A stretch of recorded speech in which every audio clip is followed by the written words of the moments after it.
Hello everyone, welcome to Pragati Path. My name is Pragati Mishra. I'm educator for TET category on an academy. अगर आप वहां पर plus का subscription लेना चाहते हैं तो आप कोड यूज करें प्रगति मिश्रा 41। ये मेरा Instagram handle and Telegram handle है।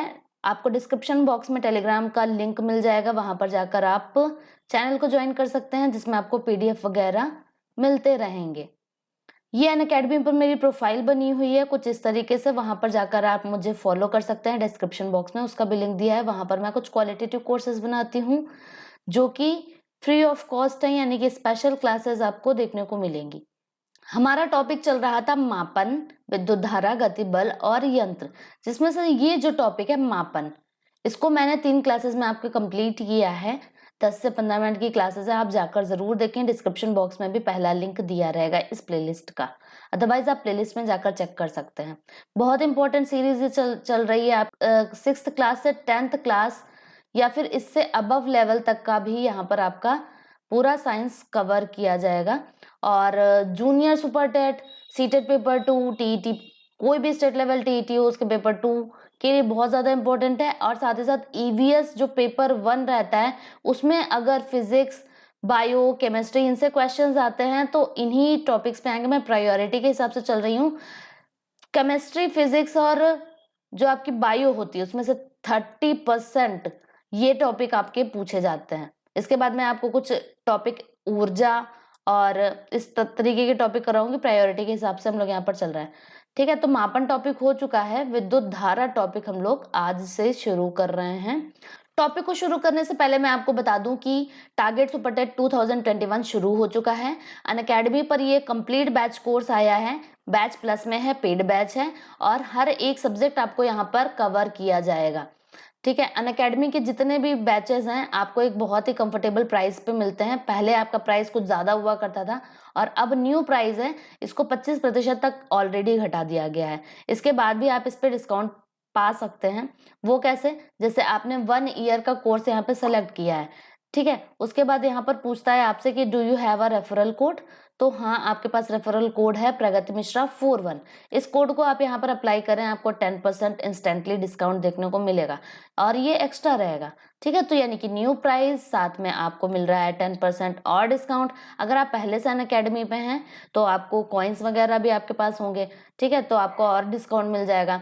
बाकी अगर आप फर्स्ट टाइम ज्वाइन कर रहे हैं अनअकैडमी को तो अनलॉक कोड मांगेगा आपसे। किसी भी स्पेशल क्लास में आप जाते हैं तो उसको फ्री में देखने के लिए या किसी लाइव क्विज को अटेम्प्ट करने के लिए आपसे एक अनलॉक कोड मांगता है। वहां पर भी आप ये कोड को डाल दें और देन आपका जो जितना भी फ्री चीजें होंगी अनअकैडमी पे वो सारी की सारी अनलॉक हो जाएंगी। पहला क्वेश्चन है, यदि संयोजन तार नहीं है तो विद्युत परिपथ को पूरा करने के लिए निम्नलिखित में से किसका उपयोग किया जा सकता है? If there is no assembly wire which of the following can be used to complete the electrical circuit? Options है रबर बॉक्स, रबर की पट्टिका, लकड़ी की छड़, ब्लेड या कागज की पट्टिका। सही जवाब आपका यहाँ पे हो जाएगा ब्लेड, ठीक है। ये सीटेट 8 दिसंबर 2019 में पूछा गया क्वेश्चन। नेक्स्ट क्वेश्चन पे पढ़ेंगे, लकड़ी कुचालक होता है क्योंकि, ठीक है। 4 ऑप्शंस यहाँ पे दिए हुए हैं, आप चारों ऑप्शंस को देख लें। यहाँ पर सही जवाब हो जाएगा थर्ड वाला, उसमें मुक्त इलेक्ट्रॉनों की संख्या कम होती है। It has less number of free electrons. Chhattisgarh TET में 2011 में पूछा गया क्वेश्चन है। क्वेश्चन नंबर 33 2 बार पूछा गया है यूपी टेट में, 2020 में और 2017 में। किरचॉफ का धारा नियम उसके संरक्षण पर आधारित है। अब मेक श्योर कि आपको किरचॉफ का जो लॉ है वो आता हो, ठीक है। किरचॉफ का जो current rule is based on whose protection, ठीक है। पहला है इनमें से कोई नहीं, मतलब जितने भी ऑप्शन है इनमें से कोई नहीं। दूसरा संवेग, तीसरा द्रव्यमान, चौथा है आवेश। सही जवाब हो जाएगा चार्ज। किरचॉफ का लॉ आपको थोड़ा सा बता देती हूँ। किरचॉफ के लॉ में होता है कि जो एक परिपथ की ओर आने वाली धाराओं का योग उस परिपथ से दूर जाने वाली धाराओं के योग के बराबर होता है। मान लो जैसे ये एक हमारा पॉइंट है तो करंट आ रही है I1, ठीक है, I2 आ रही है और I3 जा रही है मान लो, और I4 भी जा रही है और I5 आ रही है। तो क्या बोला गया है कि परिपथ की ओर आने वाली धाराओं का योग, तो यहाँ पे क्या हो जाएगा I1 plus I2 plus I5 equals to I3 plus I4। ठीक है, इसको किरचॉफ की संधि नियम या धारा नियम, किरचॉफ का बिंदु नियम भी इसको कहते हैं और किरचॉफ का प्रथम नियम भी कहते हैं। ठीक है, और ये जो नियम है ये आवेश संरक्षण पर आधारित होता है। आगे बढ़ेंगे। किसी फ्यूज तार के लिए क्या महत्व है? इसका गलनांक क्या महत्वपूर्ण है कह सकते हैं। एचटेट में पूछा गया क्वेश्चन है 2 फरवरी 2014 में। ठीक है, इसका गलनांक इंपॉर्टेंट है, इसका विशिष्ट प्रतिरोध, इसमें बहने वाली धारा, या फिर ये सभी। सही जवाब है फ्यूज तार के लिए इंपॉर्टेंट है ये चारों, ये ठीक है, ये तीनों ऊपर। जो फ्यूज होता है वो सीसा और टिन से बनी मिश्र धातु होती है, सीसा से और टिन से, लेड एंड टिन से बनी हुई मिश्र धातु का एक तार होता है फ्यूज तार। ठीक है, इसका फ्यूज तार का जो है गलनांक बहुत कम होता है, जबकि प्रतिरोध इसका बहुत ज्यादा उच्च होता है, जिससे जो काफी ज्यादा करंट अगर बहे तो वो गर्म होकर पिघल जाए तथा विद्युत उपकरण क्षतिग्रस्त होने से बच जाएं। इसका प्रतिरोध क्या होता है? प्रतिरोध का अगर फॉर्मूला देखें तो R equals to rho L by A होती है। बना किसका होता है? सीसा और टिन का। नेक्स्ट क्वेश्चन पे बढ़ेंगे। अमृता कोई विद्युत परिपथ व्यवस्थित करने का प्रयास कर रही है, उसके पास पर्याप्त संख्या में संयोजक तार नहीं है। परिपथ को पूरा करने के लिए वह नीचे दिए गए पदार्थों में से किस एक का उपयोग कर सकती है? स्टील का तार, कांच की छड़, रबड़ का पाइप या फिर मोटा धागा। तो कौन सा जवाब यहाँ पे सही हो जाएगा? सही जवाब हो जाएगा स्टील का तार। सीटेट 7 जुलाई 2019 में पूछा गया क्वेश्चन है। अगर विद्युत के सुचालक चीजों की हम बात करें, विद्युत की सुचालक चीजें, तो इनमें कौन कौन सी पदार्थ शामिल हो जाते हैं? ऐसे पदार्थ जिनमें विद्युत धारा का प्रवाह आसानी से हो जाता है वो सुचालक पदार्थ होते हैं, और इसमें इलेक्ट्रॉन, मुक्त इलेक्ट्रॉन जो है उनकी संख्या अधिक होती है। एग्जाम्पल के तौर पर यहाँ पे हो जाएगा चांदी। ये हैं आपके विद्युत के सुचालक। कुचालक अगर देखें तो ऑब्वियस सी बात है, जिनमें विद्युत धारा का प्रवाह नहीं होता है वो कुचालक पदार्थ होते हैं। जैसे कि क्या है? फॉर एग्जाम्पल रबर, इसमें मुक्त इलेक्ट्रॉनों की संख्या बहुत कम होती है, नेग्लिजिबल होती है। रबर, कांच हो गया, ठीक, प्लास्टिक, लकड़ी, ये सारे के सारे क्या हैं? आपके विद्युत के कुचालक। जैसे अगर एक आपसे क्वेश्चन पूछा जाता है कि आसुत जल क्या है, विद्युत का कुचालक या सुचालक? आसुत जल विद्युत का कुचालक है। और अर्धचालक में अगर हम बात करते हैं, अर्धचालक भी तो है भाई, सेमीकंडक्टर भी तो हैं उपस्थित, जिनमें कम विद्युत धारा प्रवाहित होगी। तो इसमें आपके आ जाते हैं सिलिकॉन, ठीक है, और क्या गया? जर्मेनियम। इन सबको नोट करते चले आप, इन्हीं में से ऑप्शन आपसे पूछ लेगा जर्मेनियम क्या है, कुचालक है, सुचालक है, अर्धचालक है। आसुत जल तो बहुत ज्यादा इंपॉर्टेंट है। जर्मेनियम हो गया, सेलेनियम है, ये सारे क्या हैं? अर्धचालक है। ठीक है, पूछा जाएगा बेकेलाइट क्या है? कुचालक है, सुचालक है? तो बेकेलाइट कुचालक है। आपको पता होगा वो जो हैंडल पे लगता है कढ़ाई और या फिर जो भी बर्तन किचन में यूज किए जाते हैं गर्म करने के लिए, उनमें, तो ये बेकेलाइट हो गया। विद्युत ऊर्जा को अगर हम देखेंगे किससे मापा जाता है, तो किलोवाट घंटा से विद्युत ऊर्जा को मापा जाता है। किससे? किलोवाट घंटा से मापा जाता है।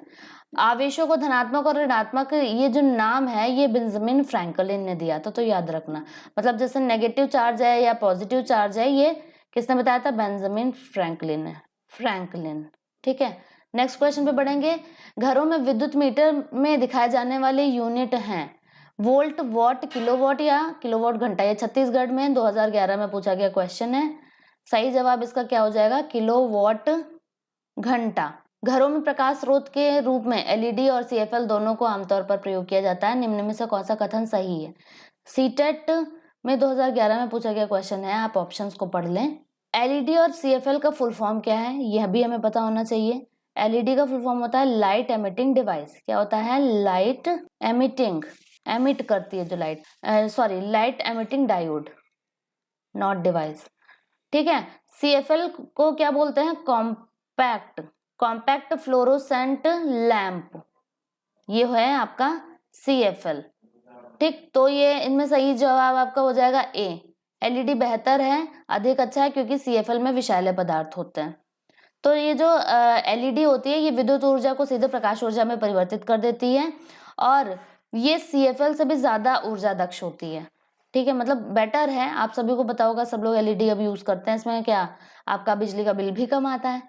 ठीक है, एलईडी सीएफएल से बेहतर है और सीएफएल में कम दाब पर पारे का वाष्प भरा जाता है। सीएफएल में क्या भरा जाता है? कम दाब पर, बहुत कम प्रेशर पर पारे का वाष्प भरा जाता है, जो कि जो एनवायरमेंट है उसके लिए बहुत ज्यादा हार्मफुल होता है। अगर हम बात करते हैं कि 1 किलोवाट घंटा कितने जूल के बराबर होता है, ये भी आपसे क्वेश्चन पूछा जा सकता है। 1 किलोवाट घंटा कितने जूल के बराबर है? तो 3.6 इंटू 10⁶ जूल। अगर जैसे आपसे क्वेश्चन पूछा जाता है कि 10 वाट के 10 बल्ब 10 घंटे तक जलाए जाएं तो कितनी विद्युत ऊर्जा प्रयोग होगी? ये क्वेश्चन भी आपका पूछा गया है। 10 वाट के 10 बल्ब 10 घंटे तक जलाए जाएंगे तो प्रयोग की गई विद्युत ऊर्जा कितनी होगी? 1000 वाट घंटा। ठीक है, यानी कि 1 किलोवाट घंटा।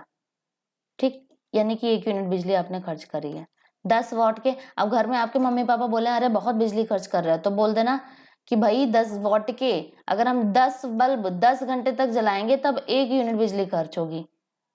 ठीक है, नेक्स्ट क्वेश्चन पे बढ़ते हैं।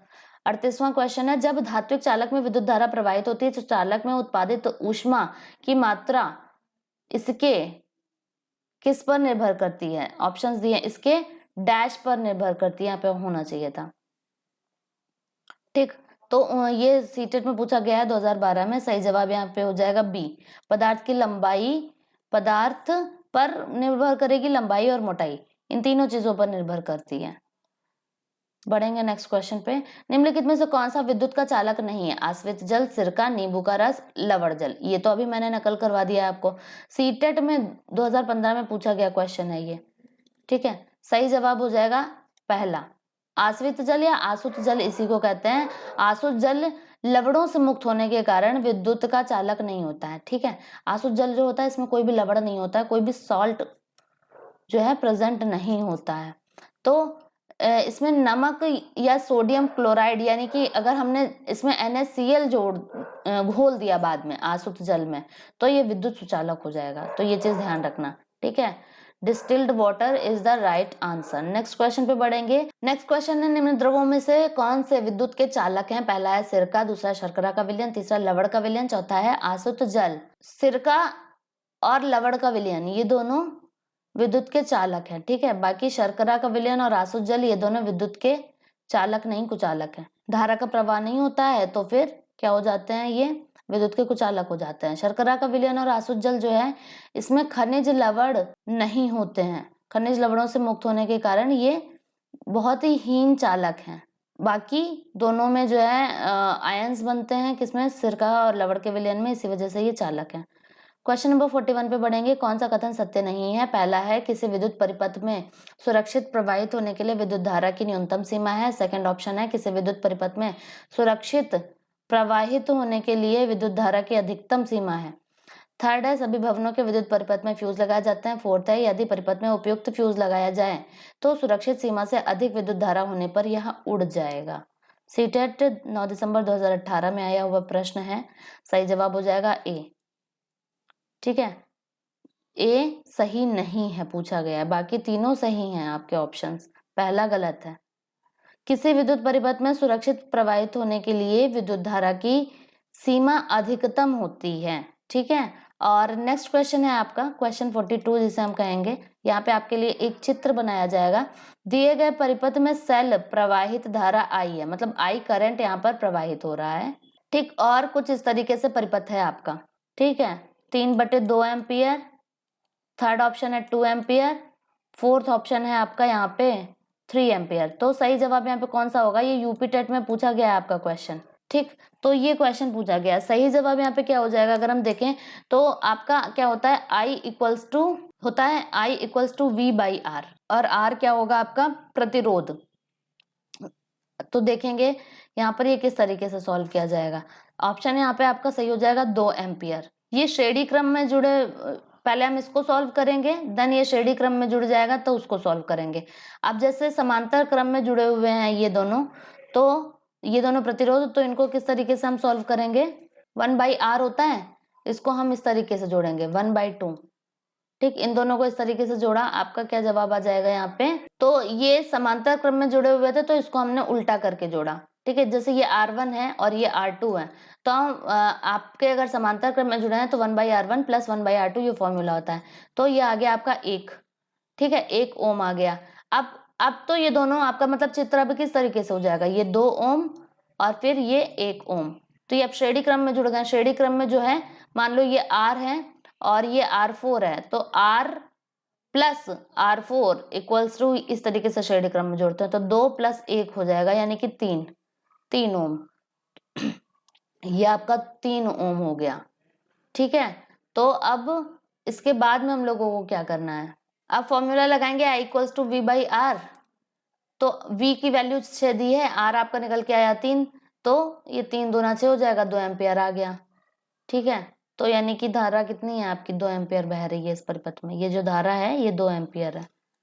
नेक्स्ट क्वेश्चन पे बढ़ेंगे, क्वेश्चन नंबर 43। घरेलू वायरिंग में भू तार का रंग कैसा होता है। अपने घर में वायरिंग होती है ना, इसमें 3 टाइप की वायरिंग होती है, 3 टाइप के वायर्स का यूज किया जाता है, जिन्हें हम लोग क्या कहते हैं, एक तो जीवित तार कह सकते हैं, दूसरा उदासीन, तीसरा होता है अर्थ वायर, भू तार। तो जो जीवित तार होता है उसको विद्युन्मय तार भी कहते हैं, वो रेड कलर का होता है। एक होता है जीवित तार, ये होता है रेड कलर का। और इसके अलावा जो उदासीन तार होता है, उदासीन ब्लैक कलर का जो तार होता है ना, वो उदासीन तार होता है। इसके अलावा भू तार जो है, ये अभी आपने देखा ग्रीन होता है। कैसा होता है, ये ग्रीन होता है। तो जो जीवित तार होता है इससे करंट फ्लो होता है घर में। उदासीन तार होता है, ये धारा को वापस ले जाता है, करंट को वापस लेके जाता है। और ये जो भू तार है, ठीक है, अर्थिंग जिसे कहते हैं, अर्थ वायर, इसका संपर्क पृथ्वी से होता है। और दूसरी तरफ ये उपकरणों की चालक बॉडी से जुड़ा रहता है। तो जो विद्युत बॉडी में उतर जाता है, अगर विद्युत बॉडी में उतर जाता है तो इसके माध्यम से आवेश पृथ्वी में चला जाता है और उपकरण शॉक लगने से बच जाते हैं। इसीलिए कहते हैं कि अर्थिंग जरूर करवानी चाहिए। जिनके घर में अर्थिंग नहीं है उनके घर में काफी खतरा। बाकी के कुछ क्वेश्चन है, थियोरी जो है आपकी नेक्स्ट क्लास में मैं करवाऊंगी, बहुत ही ज्यादा इंपॉर्टेंट रहेगी वो आपकी, जिसमें मैं आपको सारे नियम बताऊंगी। तो अगर आप इंस्टा पे फॉलो करना चाहते हैं तो आई एम प्रगति मिश्रा को जाकर सर्च कर सकते हैं। बाकी टेलीग्राम पर जुड़ने के लिए डिस्क्रिप्शन बॉक्स में लिंक दिया है, प्रगतिपथ टीचर्स नाम से एक ग्रुप बना हुआ है, वहां पे आप ऐड हो सकते हैं। वहां पे आपको मीडिया में जाके एनसीईआरटी पूरी मिल जाएगी 3rd 4th 5th की। तो ईवीएस के लिए बहुत ही ज्यादा इंपॉर्टेंट है, वहां पे जाके आप उसको पा सकते हैं। बाकी चैनल पे अगर आप नए हैं तो चैनल को सब्सक्राइब करें, वीडियो को जरूर लाइक करें, बेल आइकन को ऑल पे प्रेस करें, जिससे आने वाला कोई भी नोटिफिकेशन आपसे मिस ना हो। Thanks for watching.